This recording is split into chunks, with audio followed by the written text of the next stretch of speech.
Main stage in the big house. That's projected to be all we have left in terms of majors for the 2019 season of Melee. With the lack of larger events we've had throughout the entirety of the year, this means that these two events are going to be tremendously important for determining who makes the cut for the top 100, as well as who is crowned Melee's best player for the year. So to get you prepared for all of the exciting matches you're potentially going to get this weekend in California at the year's penultimate major, let's look at the projected winners bracket at Mainstage. And before we jump into it, I want to announce that I'm going to be trying something new on Twitch with this major. On Saturday night after Wave K of Melee Top 64 wraps up, which is projected to be around 9 Pacific and 12 Eastern, I'll be hosting a Day 2 recap show over on twitch.tv/SaveAsUntitled. We'll be talking about the big moments of the day and anything else notable that happens on Day 2 of Mainstage for about an hour or so. Then on Sunday morning at around 10 Pacific and 1 Eastern, we'll be doing a preview of Top 16 up until it's projected to start. If you're not able to catch either of these live, they'll be uploaded over on YouTube as soon as possible. I'm excited to see how this goes, and once again, click the link down in the description to go to twitch.tv/SaveAsUntitled to follow me to know when I'll be live. Now back to the regularly scheduled storylines. Starting off the bracket, we've got Kevin Maples faced with the daunting task of playing against Hungrybox. Kevin has had a breakout year, with the highlight of it being his recent 9th place at Shine, where he beat Calvar, Toussaint, 42nd, and Tiramisu. And although he's playing hot this year, it's still probably going to be a bit until the Virginia Fox main is able to contend with H-Box. Spark and KJH haven't had the chance to face off in brackets since they met way back at Genesis 4, where KJH 2-0'd the Sheik in pools. And although Spark is coming off the best tournament performance of his Melee career at Smash Camp, where he beat Mango, Amsa, Meds, and John Wick, KJH is a potentially tough draw. Spark is 0-1 against SFAT, Fiction, Lucky, and Hack so far this year, and KJ has won his sole set against Swedish Delight. So it isn't looking too great for Spark on winner's side. But no one expected him to beat Amsa, and especially not Mango. Even if Spark doesn't win this set, be on the lookout for him to go on a run through loser's side, because I honestly believe him to be one of the next great Melee players in the near future. Amsa's been a bit inconsistent with the Fox matchup in the past, most notably against SFAT, who he's projected to face in the second round after Fat Goku. This almost certainly means that the Yoshi main will be putting in an exceptional amount of prep work for these two Foxes so that he can hopefully make it up to meet Hungrybox and potentially upset him again. So this one should go in Amsa's favor, but if Hax's Fox is able to take him to Game 5, maybe so can Fat Goku. SFAT vs Kalamazoo is a weird one to predict, as Kazoo won their only set last year at the Mango in just 4 games. But SFAT recently swept Lod's Peach, which arguably has a lot more prestige than Kazoo, at Shine, and also swept Bladewise's Peach as well at Full Bloom. So who you think has the edge here depends on how heavily you weigh a character's playstyle or a character choice in general on predicting a matchup. I'm inclined to give the edge to SFAT with those two factors in mind, but much more due to the fact that he's been significantly more active this season than Kazoo, which I think is a much more important factor. But if Kalamazoo is able to go up 2-0 across the last 2 years on SFAT,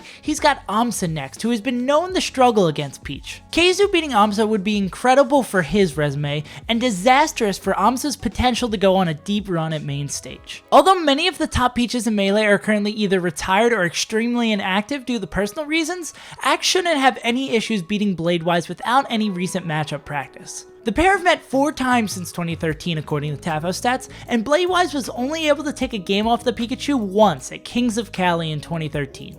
Mainstage could potentially be the final meeting between Ginger and Lucky in 2019 that could settle their head-to-head record that currently sits at 2 games apiece. Ginger swept Lucky during their first meeting at Gommel. First in Winners Finals, where Lucky won a Game 5 set, and then twice in Grands, where Ginger was able to reset the bracket but couldn't finish the job in set 2. So essentially it's a coin flip. There's a lot of ways and reasons you could argue for either of these players, so let me know who you have down in the comments below. As a Falco main and a longtime Ginger fan, I'm obviously biased towards him, but I could easily see it going either way. Mango has quite consistently beaten Captain Falcon players for more than a decade now with his Falco, and he should be able to do the same against NMW, who he 3-0'd the last time they met at DreamHack Denver 2017. Chudat vs Army may be one of the highest stakes Ice Climbers dittos that we may ever see for one reason only: the winner of this set plays Mango in the next round. Like most mirror matchups, the Icy's ditto is pretty wacky and can be prone to some weird results. But Chudat has played a lot of Melee since he's been a top player since the game has pretty much come out. And more importantly, with Chudat sweeping Army 3-0 last year when they met at the Big House, it looks like Chu will get a chance to upset Mango again.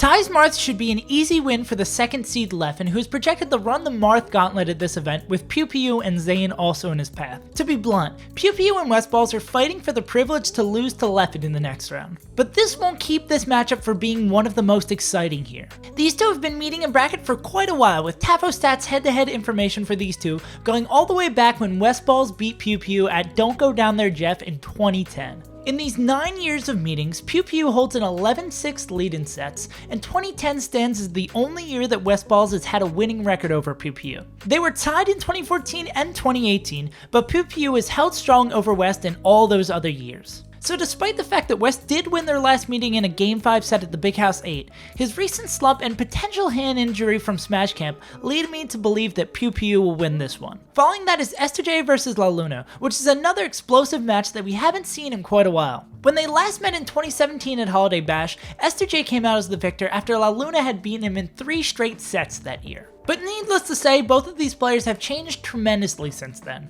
In those 2 years, SJ became the bane of Zayn's existence in the matchup. And La Luna has had a really quiet 2019, with Moki, Bananas, and Cobalt being his only really significant wins for this year. So although La Luna may seem scary by the historical data, this set most likely will go in SJ's favor. As we saw from Nun's run to second place at Smash Camp where he beat Face Roll, SJ, and Rio Beat, he's finally back to his old form. And with Nun being up 6-1 all time against Mike, as well as his unforgettable recent romp against IBDW, Nun will almost certainly be taking this set. Zayn and Hugs were projected to meet up way back at Super Smash Con, but Bones was able to upset Hugo before he got the chance to face off with the Marth. This time he's going to have to beat either Epic Murloc Ganon or YCZ in the Ditto to make it the face off with Zayn. But needless to say, these two are also two totally different players, especially with Hugs' continued slump, but a win over Zayn would be a great but improbable way to turn it around. Hacks and Meds have never played according to TafoStats. And with how much of a wildcard Hacks can be sometimes, on top of wondering if Meds will go Fox or Marth, I'm not even going to begin to guess how this set will go. Shoutouts to the seeding team for setting this one up. IBDW vs R's Peach is another set we really don't have much information to go off of, with the two not previously meeting before according to TafoStats, and the lack of comparable data points for top level Peaches. So Cody is 21 seeds higher and the big favorite, but it'll be interesting to see how he handles this particular matchup and if Aurora will be able to steal a game or two away from him. Round 1 then finishes off with Fiction vs Shroom, another set we really don't have much data to extrapolate from. The last time these two met in bracket was back in 2014, where Fiction won the set 2-0. Shroom has been to next to no tournaments this season, but his 2-1 record against Lucky for the year makes it seem like he might have a shot at standing up to Fiction's Fox. Seeing as Fiction has held his own in the 2 sets he lost to Zayn this year, and how he's won his last 2 sets against Face Roll, it's hard to predict if we'll see Shroom's Marth or Sheik at Mainstage. So Fiction is the favorite to advance because of the rust Shroom will most likely have to shake off. Whether it's Hungrybox versus Spark or KJH starting off round 2, we'll almost certainly be seeing HBox continuing on to winner's quarters. Spark has never faced the Puff before, and KJH has lost to him 7 times in the last 4 years,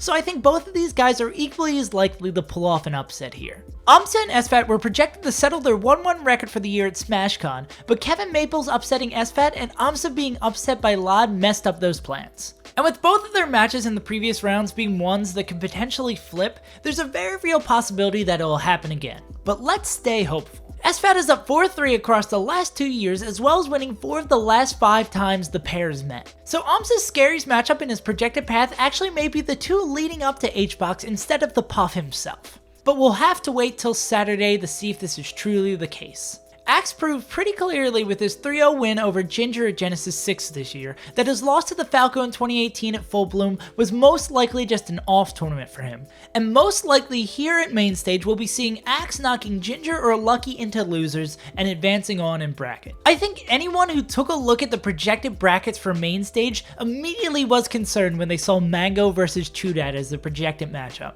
For those who may be unaware, Mango has had a bit of a rocky history against Ice Climbers. Back in 2017, he finished the year down 2-3 in sets against Judah. In 2018, he dropped a set to Flipsy, an unranked Ices player, as well as losing sets to both Bananas and Army throughout the year. And here in 2019, he hasn't faced off with any of the 3 top 50 Ices yet in the year, which feels like a perfect storm for Chudat. If Mango loses the Chudat here and doesn't manage to make a strong run through losers, we may see Zayn pass his second member of the top 6 by the end of the year. So needless to say, this match could be huge. And because of the volatile nature nature of it, we're going to talk about Chudat and Mango in the bracket moving forward. Leffen most likely will have another clean set on his way to winner's quarters against either Pew Pew or Westballs. Pew Pew's Marth is 0-6 against Leffen all time, and although Westballs has taken sets off Leffen in the past, the Falco's recent slump suggests that he's far from the form of the player who pulled off those wins. S2J vs None is actually a rematch of a set we saw just last weekend at Smash Camp.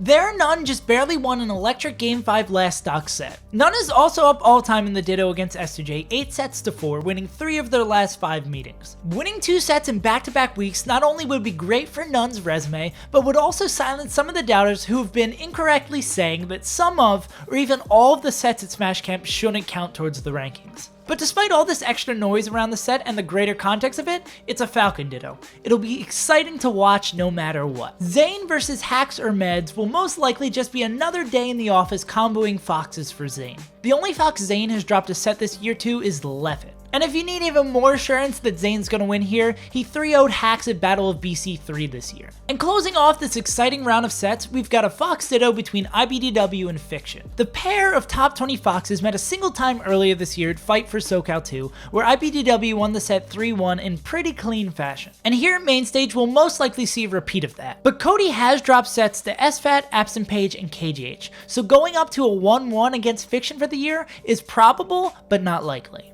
Our first projected match to start out winner's quarters is Amza vs Hungrybox, a set that many have been itching to see. Hungrybox's 0-1 head-to-head record against Amza for the year serves as a significant blemish on his 2019 resume, as it is one of only 3 losing records that the Puff main has put up this year. What's interesting to note is that the 60 ledge grab lemon is in effect at Mainstage, and this set has a real possibility of being one of the first high-profile sets that the rule is enforced in. Games between these two have gone to timeouts on more than one occasion, and both tend to use the edge to stall out games. But who will come out winning this set? I'm not willing to bet on either player strongly, so we're going to talk about both of their potentials moving forward. Next up in winner's quarters is the second match that makes this side of a bracket an absolute nightmare to predict. Axe facing off against Mango or Chudat. For Axe vs Mango, let me repeat what I said about them at Smash Camp before we knew Axe was going to play secondaries. Both historically and in 2019, Mango comes out as the expected winner, being up 19-5 all time and 2-1 this year. The best pro Axe argument that he won their last meeting at Summit is also a bit tainted due to the fact that Mango pulled the mango by homie stocking while ahead to lose the set. For Axe vs Chudat, let me reiterate what I said during my talk of Chu's crazy potential run at the event. Axe hasn't beaten the Melee legend since 2014, so whether it be a Falco or an Ices meeting him here, Axe winning Mainstage feels like a pretty tough ask. The winner of the Falco Ditto between S2J or None will most likely be the last of Leffen's easier sets at Mainstage, as None has never been able to take a set off of Leffen across their 5-set history, and Leffen has won 8 straight sets since his only loss to S2J in 2011. And the last match on the calmer side of the bracket is Zane facing off against IBDW or Fiction. You and I both know that Zane is good against Fox, so Zane will almost certainly advance on to winner semis, beating his second Fox in a row. On the Hellscape side of winner semis, we could see Hungrybox or Amza facing off with either Axe, Mango, or Chudat. Hungrybox would be happy to see any of these 3 players, as he hasn't lost to Axe since 2014, hasn't ever lost to Chudat, and is up 3-1 on Mango for the year, winning their last 3 meetings. Amza is a bit more picky. Mango would be his preferred pick, as the Dino is undefeated against him this year. Second would probably be Chudat, as he's generally performed well in the Ices matchup, despite the fact that Chu took him to Game 5 at Smash and Splash recently. And lastly would be his good pal Axe, who he has traded sets with for the last 2 years and lost the only time they met this year. We're not diving too deep into these matchups because of all this variance, but I'll be certain to talk up these matchups a little more at length on the preview show on Sunday morning. And on the other side, we'll almost certainly be seeing Leffen versus Zane. Now may finally be the time that Zane is able to repeat his huge upset over Leffen that jump-started his career to the upper echelon of Melee. Their last 2 sets this year have gone the distance to Game 5, and Leffen's indecision on if he wants to compete at Mainstage, on top of his recent blunders at Shine, may signal that the Swede is looking a bit rusty. I think the best indication of how the set will go will be from the warm-up matches for both players leading up to the set. Leffen has Pew Pew on his path, and Zane has Hacks and IBDW or Fiction. Nonetheless, we're projected to have a demonstration of one of Melee's classic matchups played at the highest level. And with how many permutations of winners finals there could potentially be with all the wackiness that could occur on the top side of the bracket, we're going to finish off this video by briefly discussing who has the best chance to win the event. I wish I had a count for how many times in the last 3 years that Hungrybox has been the #1 favorite to win a Smash Major. But here at Mainstage, I don't think that's the case. With how clean Leffen's bracket is all the way to winners finals, I think he's got slightly better odds than Hungrybox because of this slightly lesser likelihood to be upset. That being said, Hungrybox, Axe, and Mango are all players who could steal a set win from him. For the year, he's 4-1 on HBox, but 1-1 with Mango and 1-2 against Axe. So if SmashCon Leffen shows up, we could have a new #1 in the world. But if Shine Leffen shows up, he might even lose to Zane. Hungrybox's reasoning for being the second most likely to win is essentially the exact same as Leffen's, just that he's more slightly prone to being upset by Amsa, Mango, or Axe. And having to most likely beat Leffen to win the event unless he busters out is also a cause for concern. But HBox just wins and wins and wins, so don't be surprised to see him throw another gold medal into his already cluttered trophy closet. And despite all the traffic on his side of the bracket, Mango is my third favorite to win Mainstage. Him making a deep run all really hinges on his ability to win that set against Shootat. He should be able to beat Axe after that, and he's got a really doable to good spread against the remaining people he'd be running into, like Zane, Leffen, Esther J, and HBox. So as interesting as I think a deep run for Shootat would be, I have faith that Mango can hopefully beat him and make a run of his own. And last but not least is Zane, who is this far down the list because he will most likely need to beat Leffen and HBox to win the event. On top of that, potentially having to run into Axe, Mango, or Esther J on loser's side could potentially prove to be disastrous. And that about does it for this video on Mainstage. Let me know down in the comments which of these sets you're looking forward the most to seeing and who you think is going to pull off the biggest upset at the event. Remember that we'll be doing recap and preview shows for Mainstage on Saturday night at around 9 Pacific and 12 Eastern, and Sunday morning at 10 Pacific, 1 Eastern. Be sure to follow SaveAsUntitled over on Twitch to make sure you don't miss it. And that about does it for me. I've been SaveAsUntitled, and I will see you guys next time.